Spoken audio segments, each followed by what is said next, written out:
Hello बेटा, कैसे हैं आप। आई होप आप सभी ठीक होंगे बच्चे। आज हम अपने सैम्पल पेपर जो हमारी क्लास 10 का सैम्पल पेपर है उसका थर्ड पार्ट देखने वाले हैं।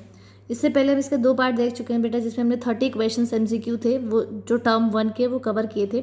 आज हम इसी की बेस पर आगे बढ़ने वाले हैं और हम लोग यहाँ पर 4 से 5 असर्शंस के क्वेश्चंस हैं जो इस बार भी हमारे पास पेपर में 4 नंबर के आने वाले हैं। हमारे पास 5 यहाँ असर्शंस हैं, उन असर्शंस की हम बात करें। असर्शंस का मतलब होता है बेटा, आपके पास अधिकथन दिया हुआ है, एक आपके पास उसका अभिकथन दिया हुआ है और दूसरा उसका कारण दिया हुआ है। आपको बताना है कि ए जो उसका अभिकथन है वो ठीक है, वो सत्य है, आर भी सत्य है, या आर कौन सा ठीक है कौन सा गलत है, आपको उसके बेस पर आंसर्स देने होते हैं। ठीक है कि ए ठीक है, जो आर है उसकी जो करेक्ट एक्सप्लेनेशन है या नहीं है।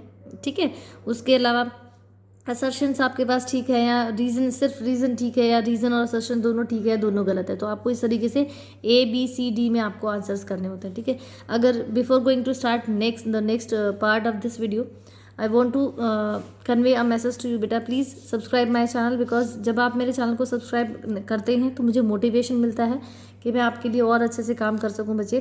तो अगर अभी तक आपने मेरे चैनल को सब्सक्राइब नहीं किया है तो आप नीचे दिए हुए लिंक पर क्लिक करके मेरे चैनल को सब्सक्राइब कर सकते हैं बच्चे। मेरे चैनल का नाम है बियॉन्ड इमेजिन पॉइंट। चलिए, तो आज की बात करेंगे हम रीजन और असर्शंस की बात कर रहे हैं बेटा। हमारे पास 5 क्वेश्चन हैं उनके बेस पर। फर्स्ट क्वेश्चन है बच्चे आपके पास, सोडियम हाइड्रोजन कार्बोनेट आग बुझाने के में उपयोग होता है। असर्शन क्या है? Sodium hydrogen carbonate is used in fire extinguishers, मतलब वो आग बुझाने में काम के उपयोग में आता है। उसका रीज़न, कारण दिया हुआ है, सोडियम हाइड्रोजन कार्बोनेट एक दुर्बल क्षारक है। नहीं, sodium hydrogen carbonate is a weak base, ये इसका रीज़न दिया हुआ नहीं, ये इसका रीज़न नहीं है। देखो ये बिल्कुल ठीक है कि जो हमारे फायर एक्सटिंग्विशर्स होते हैं उनमें हम क्या यूज़ करते हैं, बिल्कुल सोडियम हाइड्रोजन कार्बोनेट यूज़ करते हैं, क्योंकि जब सोडियम हाइड्रोजन कार्बोनेट के अंदर H2SO4 डाला जाता है, ठीक है, तो यहाँ से कार्बोनेट से क्या निकलती है, CO2 गैस रिलीज होती है। क्या रिलीज होती है बेटा? CO2 गैस रिलीज होती है, और इसीलिए इसको हम लोग क्या करते हैं, इसमें यूज़ किया जाता है। तो यहाँ पर आपके ए बिल्कुल ठीक है, बिल्कुल ए आपका क्या है, सत्य है, और आर जो है वो ठीक नहीं है, वो असत्य है। तो हमारे पास ऑप्शन हो जाएगा यहाँ पर सी। कौन सा ऑप्शन हो जाएगा बेटा? सी ऑप्शन आपके पास यहाँ पर हो जाएगा। ठीक है, नेक्स्ट क्वेश्चन है आपके पास, प्रकाश संश्लेषण एक ऊष्माशोषी अभिक्रिया है, मतलब जो फोटोसिंथेसिस है is considered as an endothermic reaction. Endothermic ऊष्माशोषी वो होते हैं बेटा जिसमें रिएक्शन क्या होता है, हीट अंदर आती है। तो बिल्कुल ठीक है, ये आपका हीट अंदर आती है, बिल्कुल सूर्य से जो आने वाली किरणें हैं वो क्या करती हैं, सोखी जाती हैं, एब्जॉर्ब करी जाती हैं, किसके द्वारा? क्लोरोफिल के द्वारा। तो ये बिल्कुल ठीक है। Energy get release in the process of photosynthesis, आपको ये बताना है कि जो फोटोसिंथेसिस का प्रोसेस है is an endothermic, photosynthesis is an endothermic reaction and energy gets released in the process of photosynthesis. Energy get release in the process of photosynthesis. देखो energy release नहीं होती यहाँ पर फोटोसिंथेसिस में। फोटोसिंथेसिस में क्या रिलीज होता है बेटा? उसमें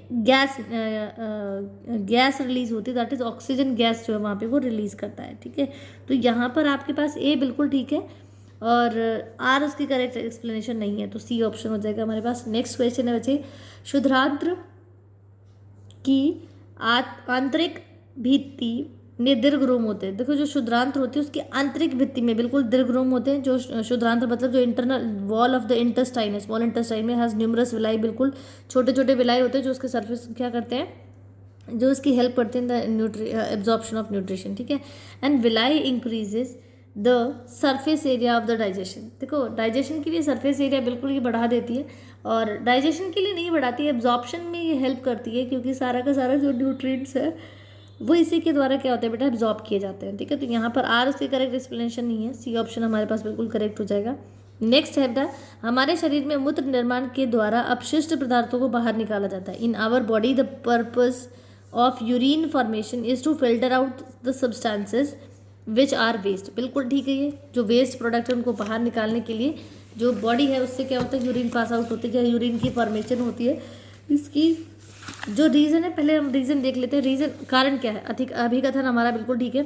मूत्र का निर्माण ग्रहण किए हुए जल तथा अवशोषित भोजन की मात्रा पर डिपेंड करता है। बिल्कुल बेटा, जो खाना आप खाते हैं, जो भी चीज़ आप ग्रहण करते हैं उसमें क्या होता है, ये आपकी हेल्प करता है। तो the amount of urine formation depends on the amount of water we drink and absorb by our body. बिल्कुल ये हमारी बॉडी द्वारा एब्जॉर्ब किया जाता है। जो भी आप वाटर ड्रिंक करते हैं या कोई भी लिक्विड आप फूड या आप कोई भी फूड खाते हैं तो वो हमारी बॉडी के द्वारा क्या होता है, एब्जॉर्ब होता है। ठीक है, तो यहाँ पर ए भी ठीक है और आर भी ठीक है, तो यहाँ हमारे पास ऑप्शन ए जो है वो ठीक हो जाएगा कि ए और आर दोनों सत्य है हमारे पास, आर उसकी करेक्ट व्याख्या है उसकी। ठीक है, नेक्स्ट क्वेश्चन है बच्चे हमारे पास, भोजन के डिब्बों में अंदर की परत जिंक के बजाय टिन की होती है। बिल्कुल ठीक है, अंदर की बजाय वो क्या होती है, जिंक की बनी होती है।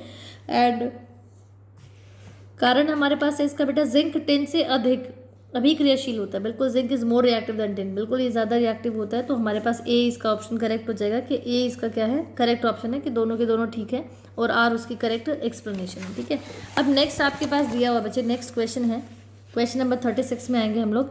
निम्नलिखित में से किन में हृदय से रुधिर का परिसंचरण एक चक्र में केवल एक बार होता है? आपको होता है ना एक चक्र में एक बार, मतलब in which of the following groups the organism blood flows through the heart only once during one cycle of passage through the body. हमें पता है बेटा हमारी बॉडी क्या करती है, डबल सर्कुलेशन, क्या करती है, डबल सर्कुलेशन करती है। और आपको बताना इनमें से कौन सा ऐसा जो जो एक बार में, एक साइकिल में एक बार सर्कुलेट करती है। ठीक है, एक बार चक्र परिसंचरण में एक चक्र में केवल एक बार होता है। ठीक है, तो यहाँ पर हमारे पास ऑप्शन डी बिल्कुल, डॉग फिश, टोड और छिपकली, जितनी आपके मोस्टली रिप्टाइल्स होते हैं बेटा ज़्यादातर वो इसी कैटेगरी में आते हैं। तो डॉग फिश, टोड और छिपकली, ये तीनों मतलब डॉग फिश, टोड और लिजर्ड, ये तीनों हमारे पास क्या हो जाएंगे, इसी कैटेगरी के क्या है, एनिमल्स है, जिनमें एक बार में क्या होता है, सब संचरण होता है। ठीक है, परिसंचरण होता है। चलिए नेक्स्ट क्वेश्चन है बच्चे आपके पास, नीचे दिए गए रेखांकित चित्र में हाइड्रोजन गैस का उत्सर्जन करने हेतु कुछ तत्वों की अम्ल और क्षार के साथ अभिक्रिया दी हुई। ये अम्ल है और ये क्षार है और ये तत्व दिए हैं 1 2 3 4।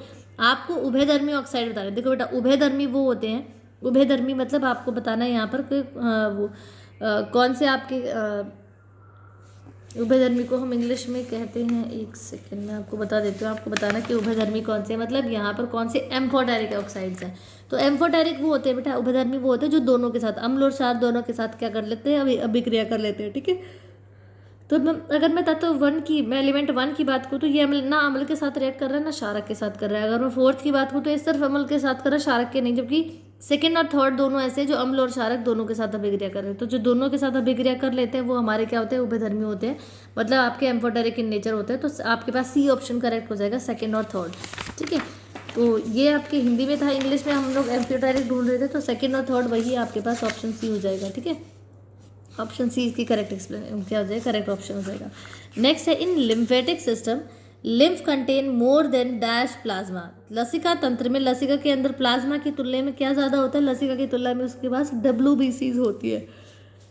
WBC मतलब बेटा श्वेत रक्त कोशिकाएं होती हैं, वो उसके अंदर ज़्यादा होती हैं। ठीक है, नेक्स्ट क्वेश्चन है बच्चे, यदि किसी लेंस की क्षमता -2 है, क्या है, -2 है, तो इसका अर्थ आपको बताना। देखो -2 का मतलब है कि अवतल लेंस है जिसकी फोकस -50 मीटर है। बिल्कुल हमें पता है कि जो फोकल जो हमारे पास पावर होती है, पावर की यूनिट डायप्टर होती है। ठीक है, लेकिन डायप्टर तो होती है, लेकिन उसके अलावा आपको क्या करना होता है, पावर हमेशा मीटर में रहती है। हम जो फोकल लेंथ लेते हैं, फोकल लेंथ जो लेते हैं वो मीटर में लेती है।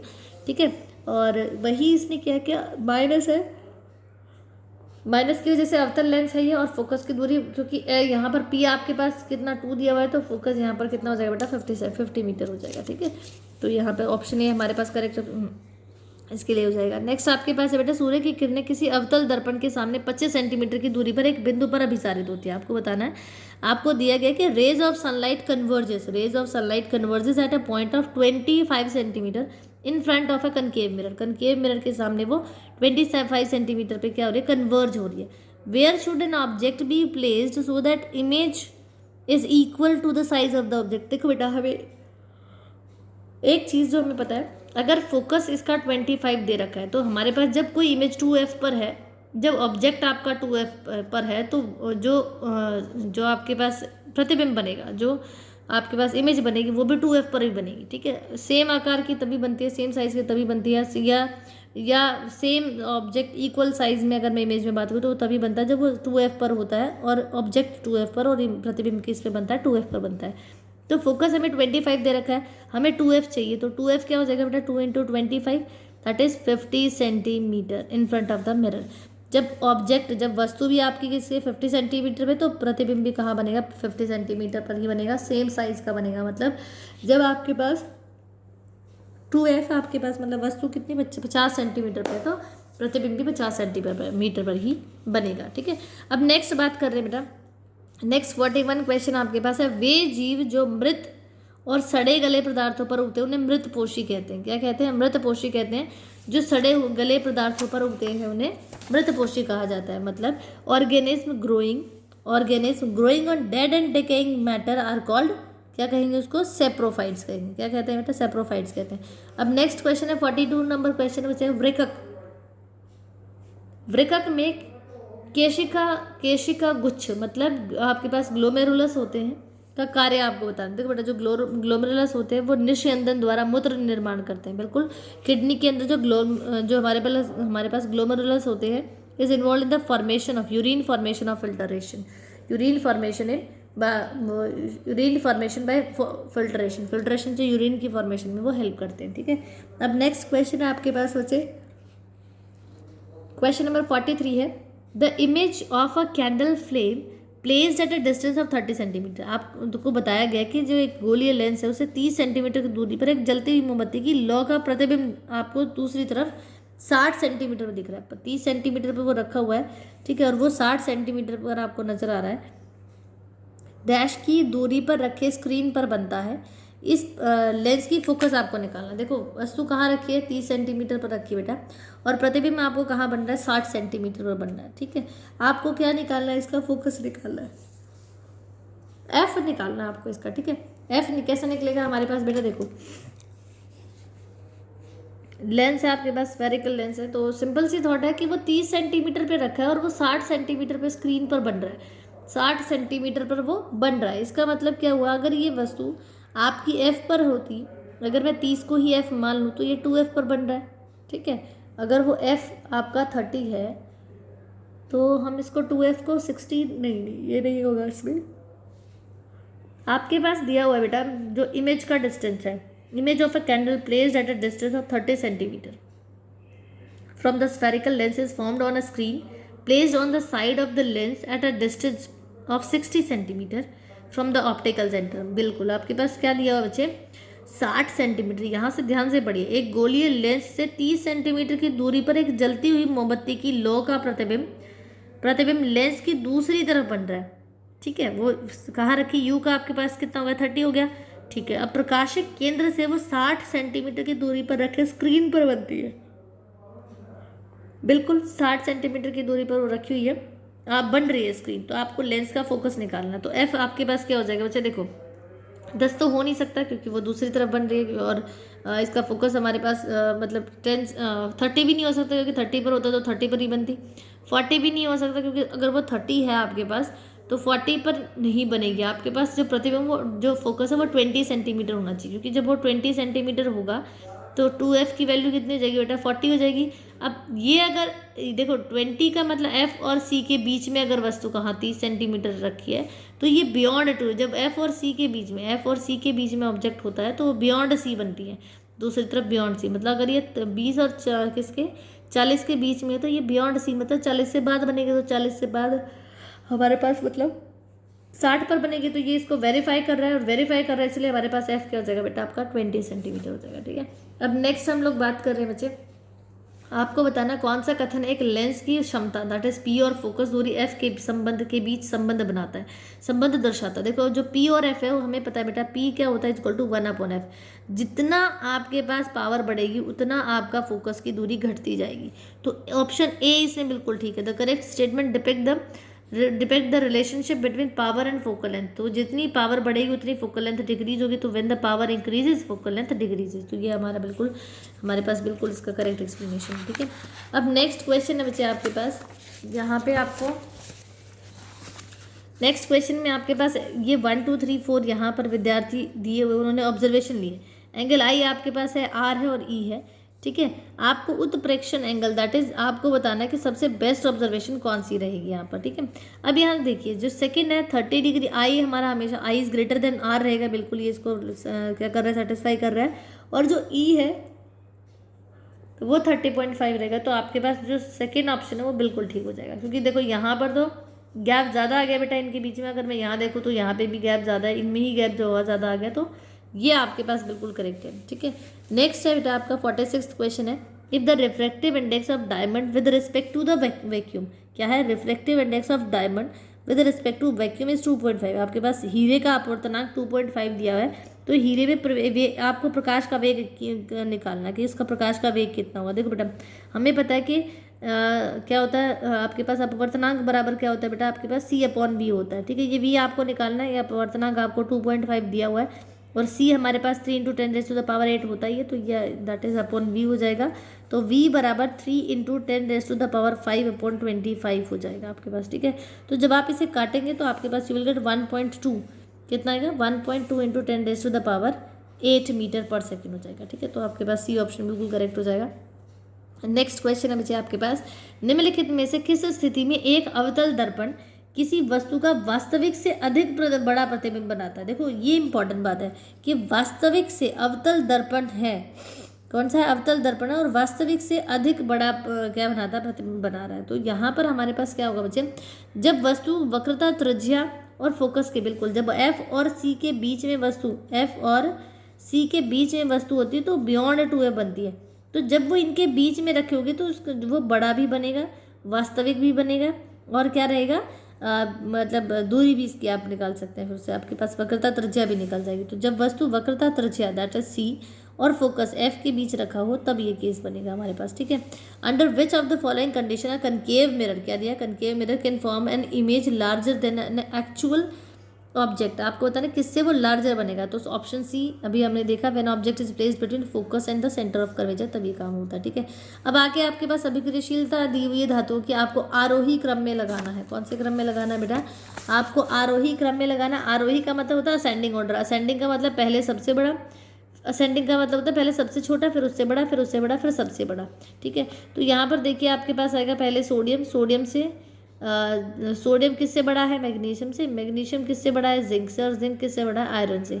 ठीक है, केदारनाथ का माली आलू ज़रा फील के पकाता है, आपको ये याद रखना था, तो ये उसी का आपके पास ऑर्डर आ जाएगा। ठीक है, अब ये तो हमारे पास क्वेश्चंस थे बच्चे, 48 तक हम क्वेश्चन देख चुके हैं। आगे हमारे पास केस स्टडी के ऊपर बेस्ड कुछ क्वेश्चन है।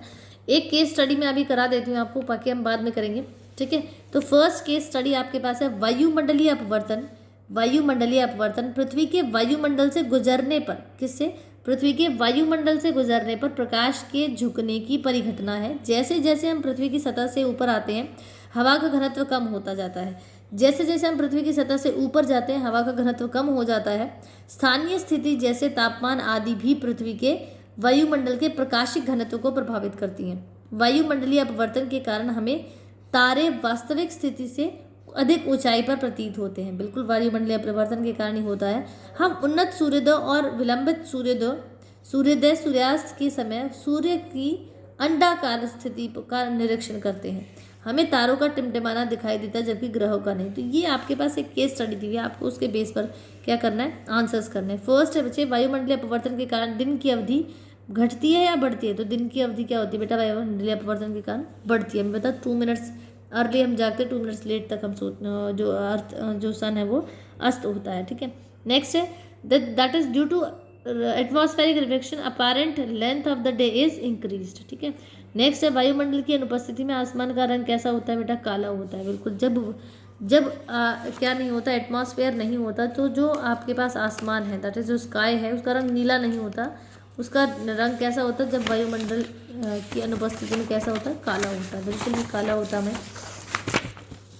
नेक्स्ट क्वेश्चन है बच्चे, इन द यहाँ पे निम्नलिखित में से कौन सी परिघटना वायुमंडलीय अपवर्तन के कारण नहीं होती। तारों का टिमटिमाना होता है, गर्म सूर्योदय भी होता है, लेकिन इंद्रधनुष का बनना ये वायुमंडलीय अपवर्तन के कारण नहीं होता है। क्योंकि ये किस वजह से होता है, ये स्कैटरिंग ऑफ लाइट प्रकीर्णन की वजह से होता है। ठीक है, विच ऑफ द फॉलोइंग, तो ये आपको बताना रेनबो फॉर्मेशन हो यहाँ पर होती है। ठीक है, नेक्स्ट 52 क्वेश्चन है, the bluish colour of water in deep sea is due to, जो ब्लूइश कलर वो किस वजह से, स्कैटरिंग ऑफ लाइट की वजह से, मतलब गहरे समुद्र में पानी के नीले रंग का कारण क्या है बेटा, प्रकाश में प्रकीर्णन। ठीक है, तो ये हमारे पास 52 क्वेश्चन थे। आई होप आपको समझ आएंगे बच्चे।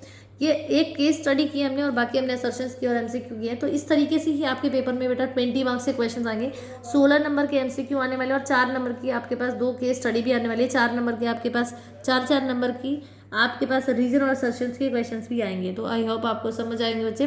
अगर आपको कोई भी डाउट है या कोई भी क्वेश्चन है जो आपको समझ नहीं आया, तो आप नीचे कमेंट सेक्शन पे मुझे लिख कर ये बता सकते हैं कि मैम ये क्वेश्चन आप रिपीट करा दीजिए, तो I will definitely repeat that question, ठीक है। अगर अभी तक आपने मेरे चैनल को सब्सक्राइब नहीं किया बेटा, तो नीचे दिए हुए लिंक पर क्लिक करके आप मेरे चैनल को सब्सक्राइब कर सकते हैं। मेरे चैनल का नाम है बियॉन्ड इमेजिन पॉइंट। चलिए, आई होप आप लोग सब्सक्राइब करेंगे बेटा, मेरे वीडियोज़ को शेयर करेंगे और लाइक भी करेंगे। चलिए, थैंक यू।